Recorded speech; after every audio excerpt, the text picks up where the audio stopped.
So we'll chant the Shanti Patha which we chanted yesterday.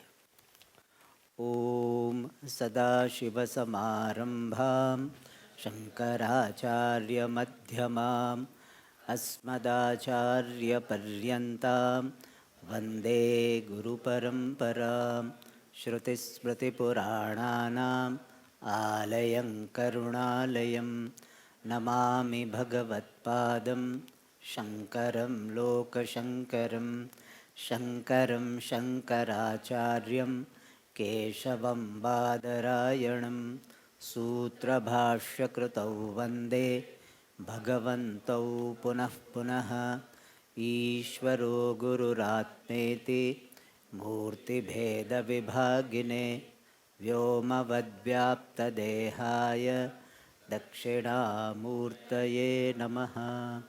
Om Sahana Vavatu Sahanau Bhunaktu Saha Viryam Karavavahai Tejasvinavadhitamastu ma Vidvishavahai.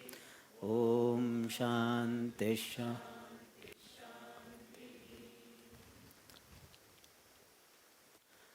I will chant, you can repeat.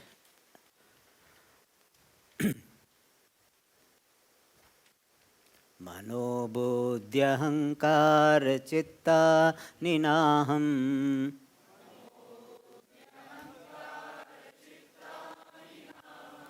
na cha shrotra jihve na cha ghrana netre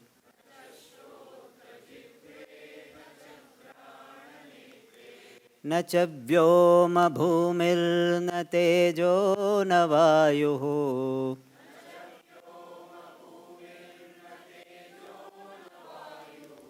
Chidananda Rupa Shivoham Shivoham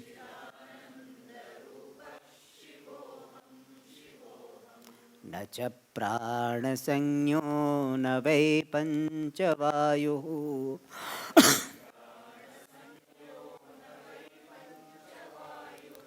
Nava Sapta Dhatur Nava Panchakosha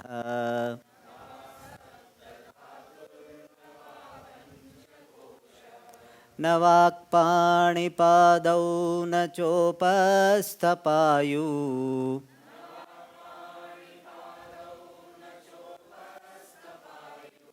चिदानन्दरूपः शिवोऽहं शिवोऽहम्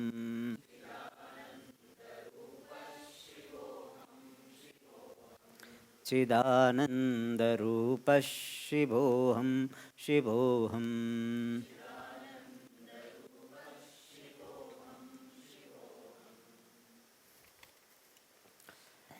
If the self is untouched and suffering is mithya and not ultimate absolute, then why does witnessing the suffering or loss of someone we deeply love or sometimes we don't even know feel so overwhelming?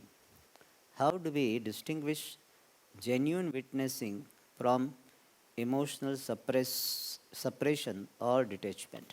Detachment.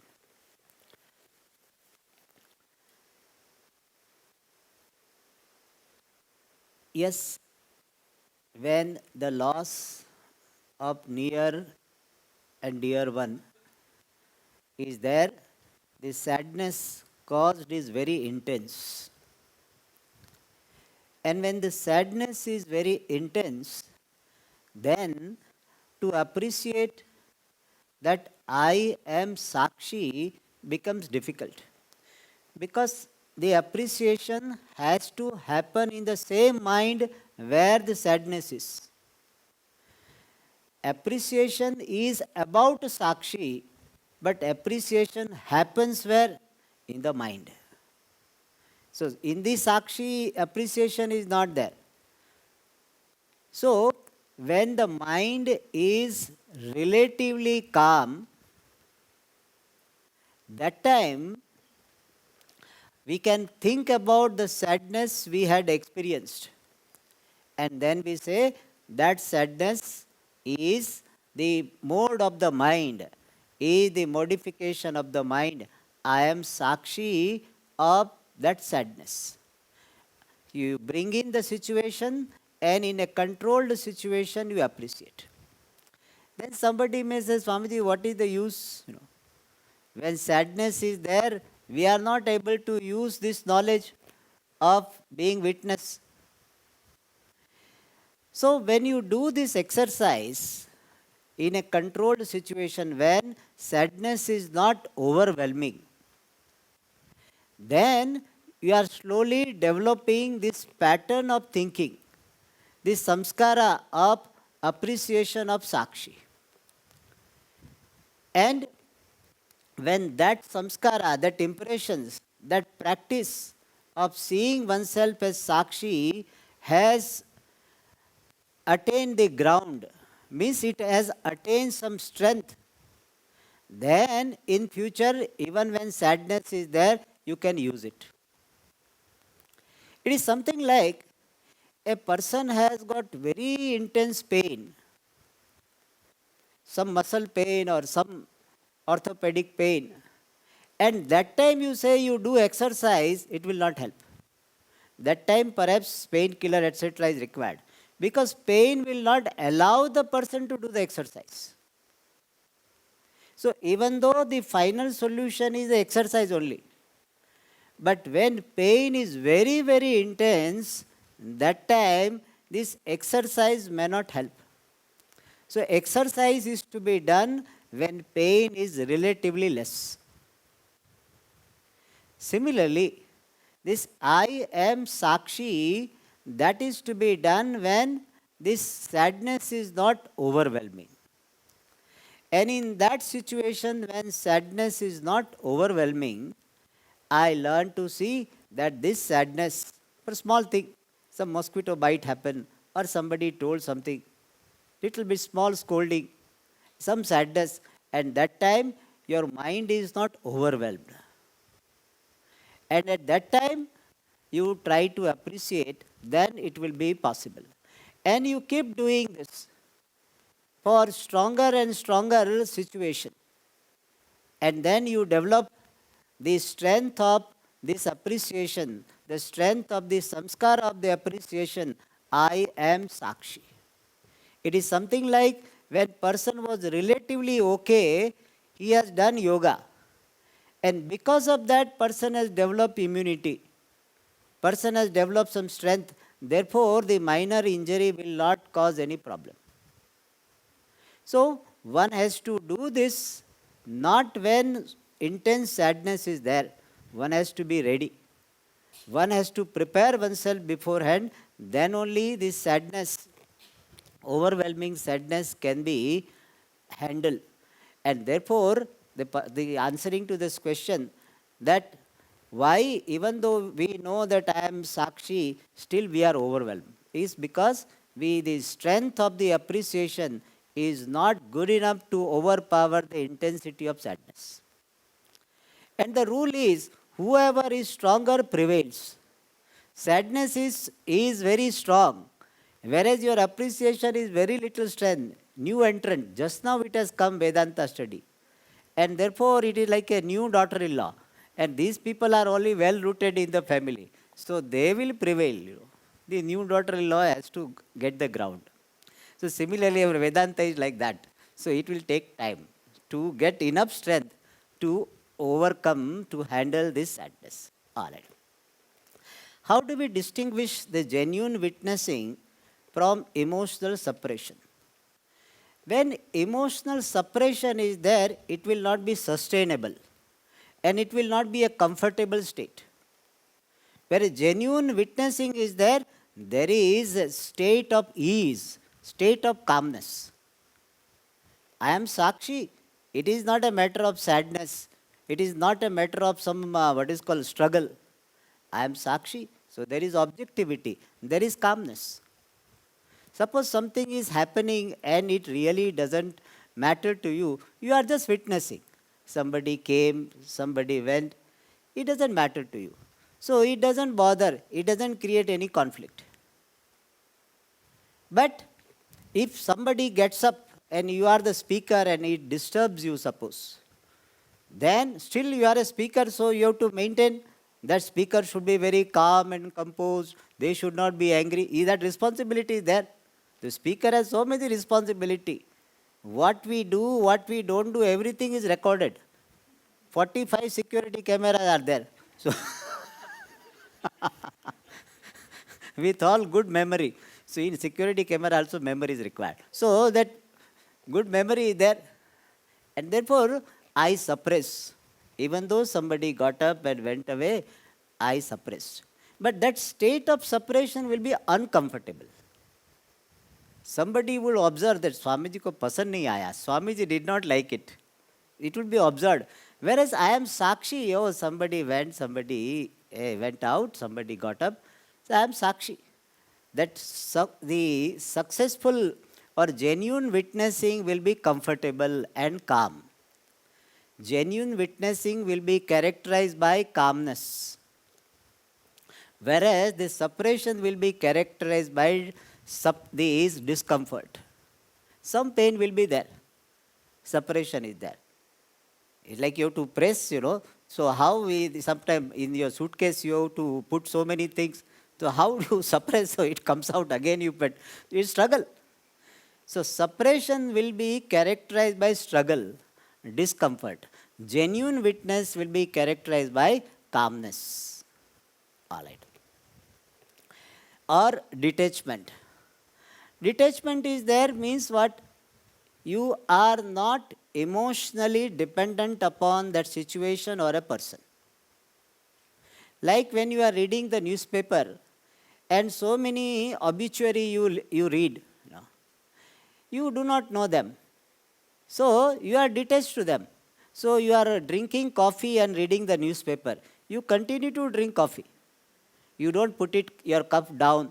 Oh, so this person died. No, why? Because you are detached to the person. While drinking the coffee, you continue to read that. And you just glance through and go to the next page. So that is detachment. There you are not having Sakshi Bhava. You are having emotional non-dependence. You are not emotionally dependent upon the person to be happy. And therefore that is detachment. So detachment is emotional non-dependence. Suppression is this suspending these feelings, trying to avoid the feelings even though they keep coming. That is called suppression. And witnessing is this being aware of what is happening in the mind as Sakshi. I am Sakshi and the thoughts are like movie. Different scenes in the movie. And therefore there is so much calmness is there. I hope this answers the question. Has Avuis asked the question? You asked this. Does it answer your question? Okay. Swamiji said we have AMC for gadgets with warranties along with the manuals. But how about manuals for the human beings? Which one should follow or practice? Vedas, Upanishad, Gita. So, what about these manuals for human beings? Yeah, manual for human beings leading religious life and having the study of Shastra in your life. If you do that, then you as a person will maintain your health. So, dharma. Dharma means what? Three things are there. One is duties, other is attitude, and third is values. If you follow dharma well and bring the spiritual study, Shravana Manana, then you will be having relatively good health. Physical, emotional, intellectual, good health you will have. So that is the AMC. At least to lead a happy life for Grahastha without getting disturbed by neighbors for a stable or stabilized state. Yes, see, general principle is anything can disturb me with my permission. anything can disturb me with the power given by me to that person to disturb me. So the disturbing power that person has is not really belonging to him. It is given by me. I give the power to the person to disturb me. Otherwise, there can be some physical nuisance. But emotional disturbance happens because I give power to that person, to that situation to disturb me. It is something like you give the weapon to them, and with those weapons they attack you. Sometimes it happens, thinking that that group will help, they are given weapons, and they will use for you against you only. So see this fact that unless I give the power to them to disturb me, they cannot disturb me. And how do I give the power? You may think that, Swamiji, I never give the power to disturb me to anyone. I don't give. You are giving the power by your insistence and resistance. Your insistence is they should be like this. Yes, you may have some reasonable expectation. There are some laws that how much volume they can have. So within that reasonable range, you can have expectation. But they are talking and they are having party and all this. They should not do. They are eating non-veg, etc. It is their situation. Or they are having particular behavior which is irritating. And irritating because I have given the power. So they have some power to create some physical nuisance. But emotional disturbance happens because of my emotional insistence and emotional resistance. Resistance means what?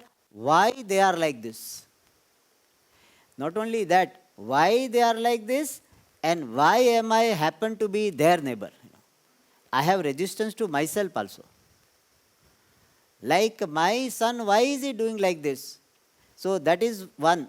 And why am I father of such a son? That also is another thing. Both are there. So you are resisting certain facts. And you are insisting this is how something should be there. Therefore neighbors. So physical nuisance are there and they are causing some physical discomfort. Then if possible, you take what is called action wherever is possible. Change the place, change the neighbor. It is not like India, Pakistan that we cannot change the neighbor. If possible, change the neighbor. Or create the immunity. Physical immunity and emotional immunity. That let them do what they are doing. But I will not allow them to disturb me. If required, you do some meditation also. What meditation? Neighbor meditation. You visualize that person that he is doing like this and I am remaining calm. He is doing like this and I am remaining calm. I don't know to what extent it is possible, but if it is possible, it is a good meditation. So these are the ways we can handle. But we occupy ourselves in constructive activities so that our mind is not available to be disturbed so much. To the extent we can do it, we do it. Otherwise, we can take some practical steps. All right. Now let us come to the shlokas. We are studying Nirvana Shatkam, which is having 6 verses. The first verse is talking about what I am not. In the first 3 quarters, it is talking about what I am not. And the last part is telling what I am. He says, I am not mind, I am not buddhi, I am not ahankara, I am not chitta, I am not shrotra, I am not jivha, I am not grana, I am not netra. We have seen the meaning. And I am not this body consisting of 5 elements. Then who am I? I am Chidananda Rupaha. I am the one whose nature is consciousness. I am consciousness. This word consciousness you must have heard several times. If you have been studying Vedanta, this word will definitely come. Without, you cannot say, Swamiji, I know entire Vedanta, but only consciousness I don't understand. Then what do you understand? Consciousness is the central topic. Regarding the word chit or consciousness, one difficulty is the word consciousness seems to convey the idea of some property, some quality, like we say kindness, richness, haughtiness. So, ness generally conveys the idea of a property, a quality of a thing.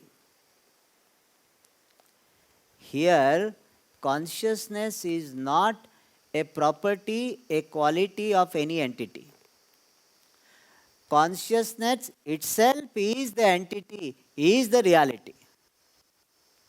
It is not that consciousness is some property of some Atma. Atma has got one property called consciousness. To begin with, perhaps okay. But finally, what we have to understand is, it is not that consciousness is property of Atma, consciousness is Atma.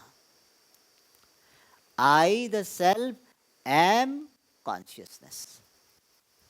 Not that I have consciousness, but I am consciousness. If this shift happens, then lot of confusion will be resolved. Otherwise, you will say, I have consciousness. It means I am someone who has consciousness. Consciousness doesn't have problem, but I have problem.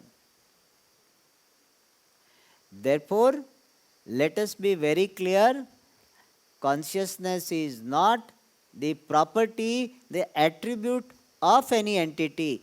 Consciousness is the truth of this individual I. Whom I calling I, who is appearing as an individual being, we call conscious being. The truth of conscious being is consciousness.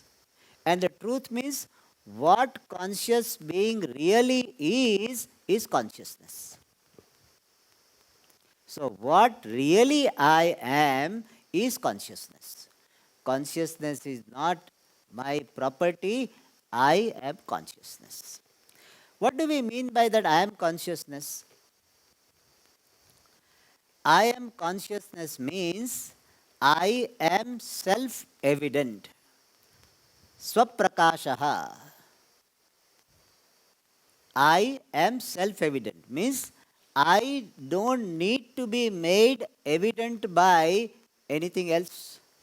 See, this clip is to be made evident by the light and my eyes.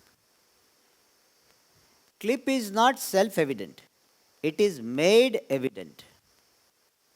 It is not svatah siddhaha, it is paratah siddhaha. It is made evident by someone.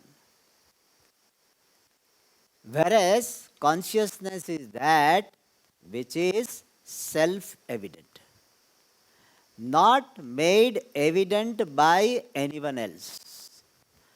I, Atma, am self-evident. That is one idea conveyed by the word chit.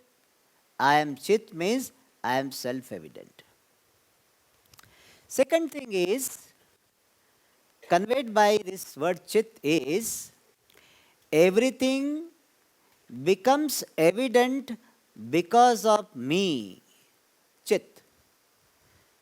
Chit, consciousness is that because of which alone everything becomes evident. This clip is seen finally because of I consciousness. This clip is shining because my eyes are shining. Eyes are shining because the mind is shining. The mind is shining because I consciousness am shining. And I consciousness shine because I cannot but shine. Shining, being evident is my nature. So, consciousness is that which is self evident and is the basis for everything else to become evident. Swayam prakashah anyan prakashayati cha. So, that which is shining and that which is the basis for everything to become evident, shining, being evident, that is called consciousness. So let us have good clarity about what consciousness is. Because the whole Vedanta is based on this understanding. If you have understood I am consciousness well, then only I am Asangaha, I am Purnaha, I am Ananda, all that will make sense. Otherwise, it will be a verbal repetition. Therefore, get sufficient clarity about what it means to say, I am consciousness. You need not study so many Upanishads. Study one Upanishad, but study it so well. Like you need not eat so much. Whatever you eat, you digest well. It will give nutritions. Food digested gives nutrition. Food eaten may not give nutrition. Digest it well. So, I am consciousness means I am self-evident and I make everything evident. So, final light is me consciousness. And that is not the property of the body, property of the mind. It is the nature of Atma. And nature means it is Atma. When we say heat is the nature of fire, means heat is fire. Fire is nothing but heat. So similarly here, Chit Swarupaha. And this consciousness does not have any form, any boundary. It is limitless and therefore it is Ananda Rupaha. Because limitless alone is the basis for experiential happiness. Therefore, it is Ananda Rupaha. And this Chidananda Atma is called Shivaha. And what is one meaning of Shiva we saw? Shiva means that which is Mangala Swarupaha, auspicious, pure. I being Ananda, I am auspicious. Auspicious means what? That which removes dukkham. The word Shiva is derived from Sho Dhatu. Shati dukkham iti Shivaha. That is the meaning of Shivaha. Shati dukkham iti Shivaha. Appreciating whom you become free from dukkha, that is Shivaha. So Shiva is the name given to Ananda Swarupa Atma. So what is Shivaha? Ananda Swarupa Atma alone is called Shivaha. So Shiva conveys the idea of Atma being Parishuddha Ananda Rupaha. Pure Ananda Swarupa is Shivaha. So I am Ananda Swarupaha. So when you chant this word, Shivoham, Shivoham, what do you understand? I am Ananda Swarupaha. I am pure. Two ideas are conveyed, purity and fullness. One more thing is, I would like to make a note here is, generally we do not translate the word Ananda as bliss. Generally people translate word Ananda means bliss, existence, consciousness, bliss. We generally don't translate. Especially Pujya Swamiji used to emphasize this, that we do not translate the word Sat Chid Ananda as existence, consciousness, bliss. Ananda we do not translate as bliss. Why? Really speaking, nothing wrong. Bliss also conveys Ananda. But the problem is the word bliss is generally used in the sense of experiential happiness, some ecstasy, some deep experiential happiness in your deep samadhi. That is what is people say, I had an experience of bliss. And thus, the word bliss is associated with experiential happiness. Connotation is generally created because of the frequent usage with this sense. Therefore, we avoid using the word bliss to translate Ananda, which is the nature of Atma. If somebody uses the word bliss and he clarifies well, and students are understanding well without confusion, then nothing wrong with the word. Any word needs to be loaded properly. So, if not loaded properly, not clarified properly, the translation of the word Ananda as bliss can create the idea that Ananda is a state of the mind, or Ananda is a particular state of Atma. Whereas what we want to say is Ananda is not a state of Atma. Ananda is the nature of Atma. Like heat is not a state of fire. Heat is the nature of fire. If heat was a particular state of fire, then you will have some cold fire also. Cold war can be there, cold fire is not there. Cold fire is not there. So heat is not a state of fire, heat is the nature of fire. Similarly, Ananda, which is fullness, is not a state of Atma, Ananda is the nature of Atma. Means what? I, Atma, am Ananda, I, Atma, do not become Ananda. It is not that one particular in meditation, I am Ananda. Outside meditation, what? Anananda. Anananda means dukkha. So, I am Ananda is a fact about myself. I, Ananda, is not a state of Atma, which is a very, very common belief. You have to attain the Ananda state of Atma. Ananda is not a state of Atma. Ananda is the Swarupa of Atma, the nature of Atma. Therefore, Pujya Swamiji, Swami Dayanandji, I hope you know Pujya Swamiji when I say, it means Swami Dayanandji, who has founded this place and who has created so many teachers. Swami Paramarthanandji, you know that he is the disciple of Pujya Swamiji. So, Pujya Swamiji is to say, better translation will be fullness. So, Ananda can be translated as fullness.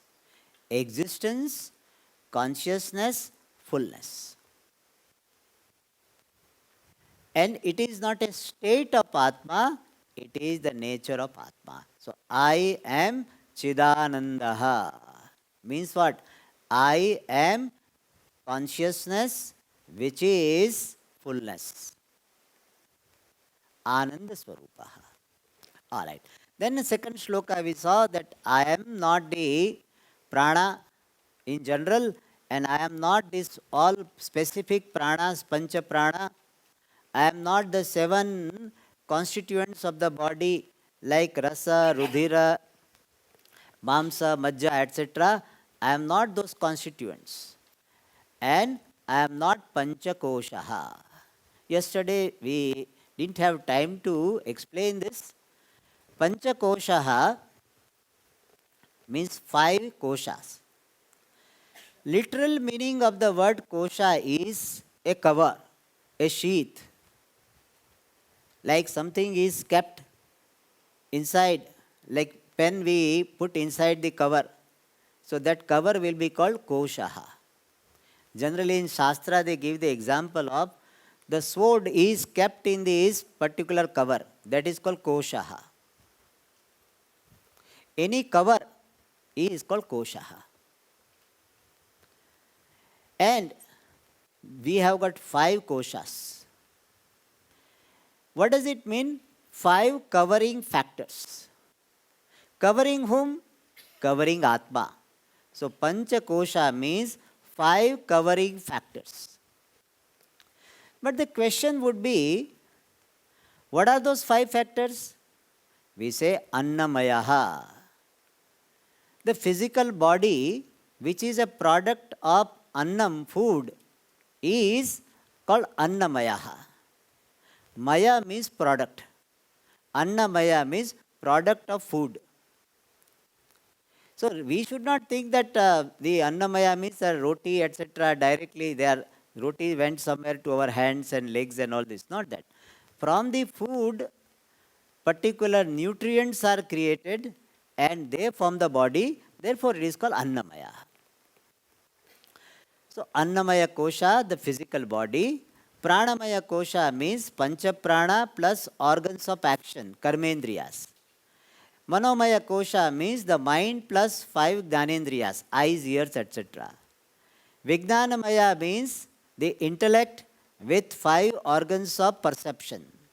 Then you may say, Swami, the 5 organs of perceptions were there in the Manomaya also and Vijnanamaya also. It is something like one secretary is reporting to 2 managers. Sometimes they don't have so many secretaries. So one secretary will do the stenographer job for both the managers. So it is like that. Pancha Jnanendriyas are serving the mind also and they are serving the intellect also. So that is Vijnanamaya kosha, the intellect with 5 organs of perception. And the last one is what? Anandamaya kosha. Here perhaps the usage of the word bliss is okay. You can say bliss sheath. Because Swamiji, bliss I lost. No, I don't like bliss. You asked me to leave this bliss word, I don't like. Okay, if you want to use the word bliss, then use here. Anandamaya kosha, you can say bliss kosha or bliss sheath. In English, we translate the kosha as sheath, cover. Or safe word, you can say happiness sheath. The kosha, the covering factor consisting of experiential happiness, that is called Anandamaya kosha. So we have got Annamaya kosha, physical body, Pranamaya kosha, 5 these vital aids with organs of action, Manomaya kosha, Vijnanamaya kosha, Anandamaya kosha. They are called covering factors. But the question would be, covering what? Covering Atma. What type of Atma? Atma which is Chit Swarupaha, Ananda Swarupaha, and being Ananda, it is Ananta. So limitless self, how can it be covered by limited covering factors? Because general principle is covering factor should be bigger than or at least equal to the covered factor. In mathematics, we put on bigger than and equal. So covering factor should be either minimum equal, if not bigger. So this body, which is very limited, the mind which is very limited obtaining in this body, how can it cover this Atma which is limitless? So really speaking, they cannot physically cover the Atma because they are limited. But still they are called covering factors. Even this Shastra uses this word kosha. Then why they are called kosha? For that our answer is, all these 5 layers of Anatma are called kosha because they become the basis for committing the mistake about the Atma. So Pancha koshas are the 5 levels of Anatma or 5 layers of Anatma, non-self, which are becoming the basis for committing mistake about the self. Like what? Like the physical body, which is called Annamaya. It is the body which is Annamaya. But it becomes a kosha because it becomes the basis for committing the mistake about myself. What is the mistake? I am the body. I am fat, I am lean, I am dark, I am male, I am female, I am Indian, I am foreigner. All of them are what? Mistakes regarding the body and Atma. So the body becomes the basis for committing the mistake about the self. Therefore, the body is called covering factor. Therefore, it is called koshaha. So, body is born of annam, therefore is annamaya, and body is becoming the basis for committing the mistake about the Atma, therefore koshaha. Therefore, the body is called annamaya koshaha. Similarly, pranamaya. You say, I am hungry. Swamiji, 1 o'clock you give food and 9 o'clock we eat, 8 hours, we become hungry. So, I am hungry. That is what? Pranamaya. So, pranamaya is providing the basis for committing the mistake about the self. And therefore, it is called pranamaya koshaha. Similarly, manomaya becomes the basis for committing mistake about myself. What is the mistake? I am sad. What is the reality? The mind is sad. You say what? I am sad. Swami Chinmayananji says very nicely, he said, this fellow says, Swamiji, I am very miserable. Acha, where you are miserable? Which part you are miserable? I am miserable in the mind. But how do you know that mind is unhappy? Mind is sad. I know, Swamiji. I know that my mind is very sad. Acha, you know that mind is sad. So who you are? You are the knower of the mind which is sad.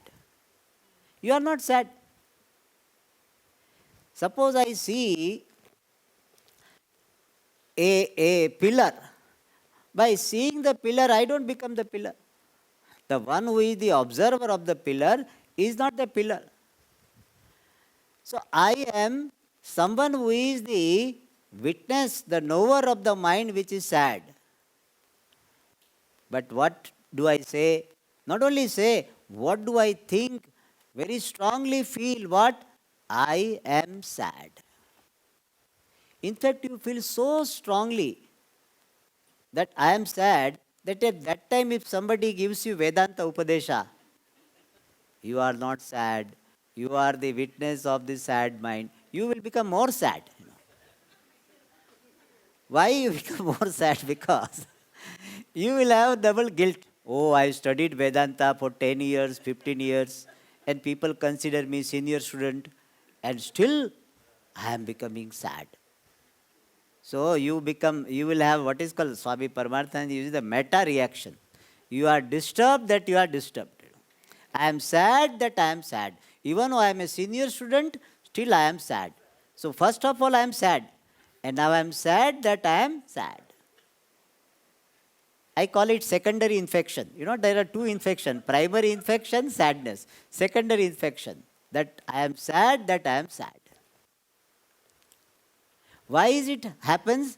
Because the mind becomes the basis for committing the mistake about myself. Therefore, manomaya koshaha. Mind becomes kosha. Kosha means the basis for committing mistake about the self. Similarly, vijnanamaya also becomes the basis for committing mistake. Suppose somebody asks that, do you understand what is the meaning of this word panchavayuhu? And you forgot what are the 5 vayus. Prana, Vyana, they're not coming. Or do you understand this Brahma Sutra? No, I don't understand. The Brahma Sutra, my God, so many logic, the reasonings are given. I don't understand. And you feel very small. I do not understand. If I ask you that, do you know how to operate computer? Oh, no, Swamiji. And afterwards he will tell Swamiji, why did you ask in front of everybody, You feel very small in saying that I do not know computer. In Gujarat, this common problem is that those who have gone to Gujarat, nowadays it is improved, but in my time it used to be there. Gujaratis have little bit problem with English language. So they are very impressed by Madrasi people. They call Madrasi. South Indian, all South Indian are Madrasi. For Gujaratis, they didn't have distinction, Kannadiga and Tamilian, no. Anybody coming from South is Madrasi. So they are highly impressed by Madrasi. I am telling you my time, okay, now situation is improved. Our Prime Minister is Modi. But in my time it used to happen that if somebody from outstate, other state, comes and talks to him in English, this person, Gujarati, will never say, I don't understand English.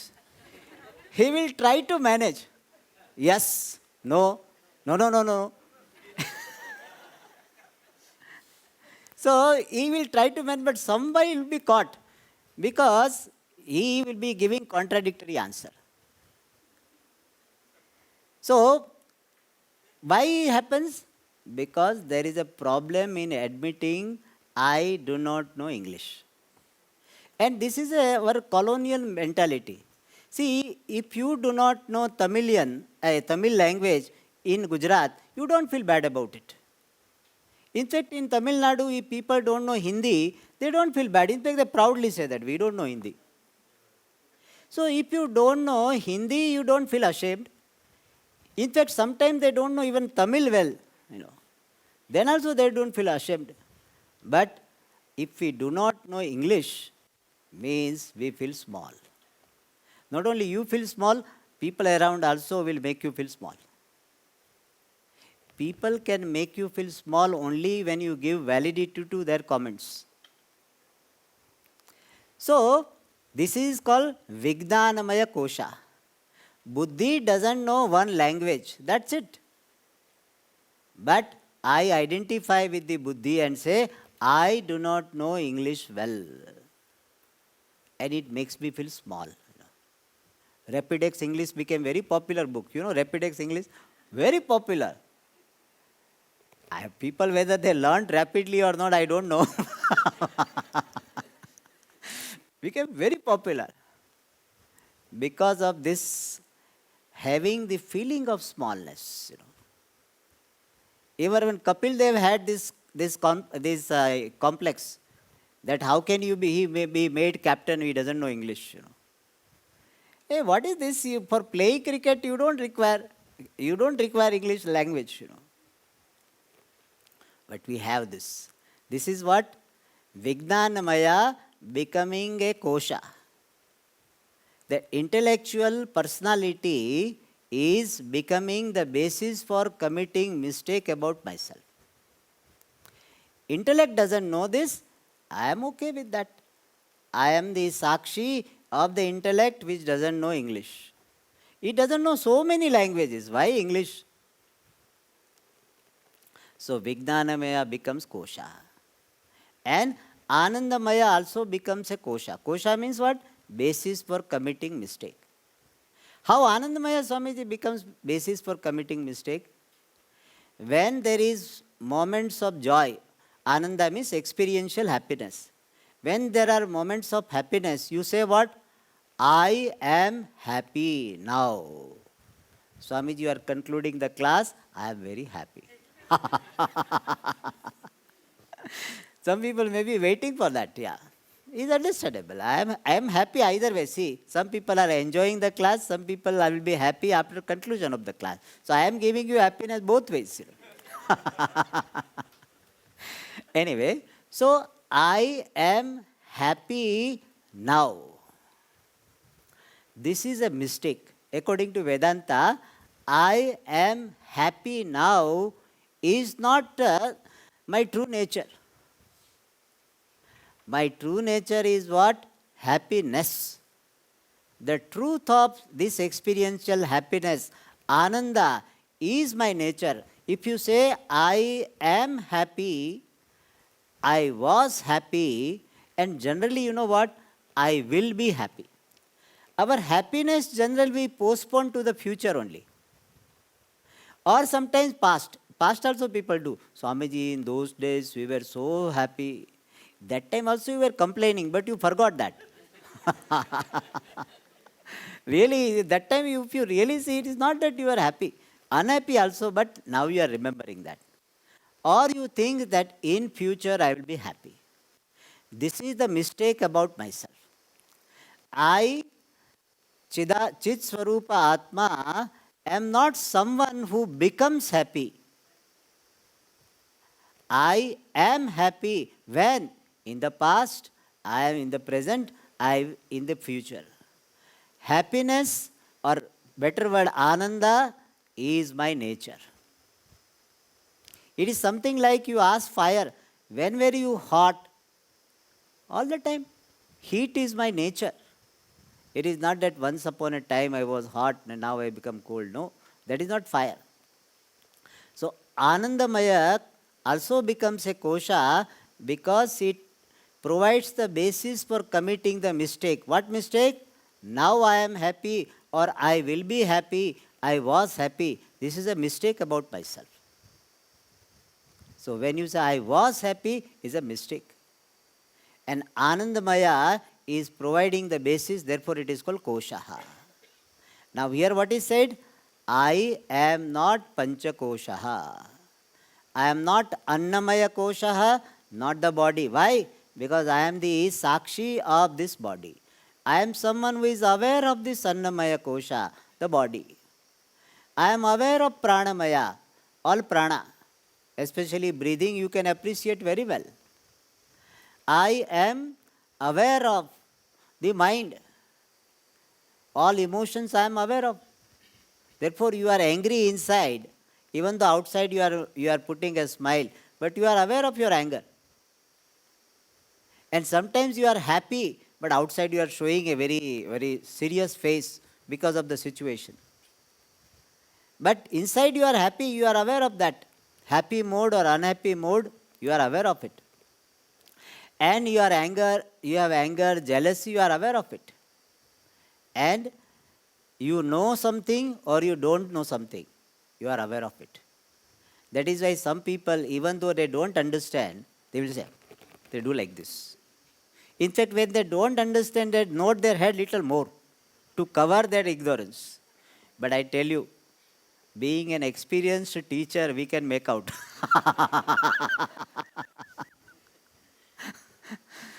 And also because, not only because of experienced teacher, because we also have been there, no? We also have done that. Not understanding, nodding the head. So we know it. Anyway, so you know what you know and what you don't know. So you are someone who is aware of your intellect. Similarly, you are someone who is aware of your happiness. You are aware of this happiness coming, happiness going. And therefore what? You are panchakosha atitaha. Na panchakoshaha. I am not these 5 koshas. I am panchakosha atitaha. Then who am I? I am Chidananda. Na Vak Pani Pado we have seen. All karmendriyas I am not. I am Chidananda Rupaha. Shivaha Aham. Shivaha Aham. One meaning of Shiva we have seen. That Shiva means Mangala Swarupa, Shuddha Swarupa, pure I am. Auspicious I am because I am Ananda. Another meaning of Shiva we will see tomorrow. I wanted to talk about it today, but since we had other topics to be discussed, so we will see what is the second meaning of the word Shiva. Om Purnamadah Purnamidam Purnat Purnamudachyate Purnasya Purnamadaya Purnamivashishyate. Om Shanti Shanti Shanti. Harihi Om.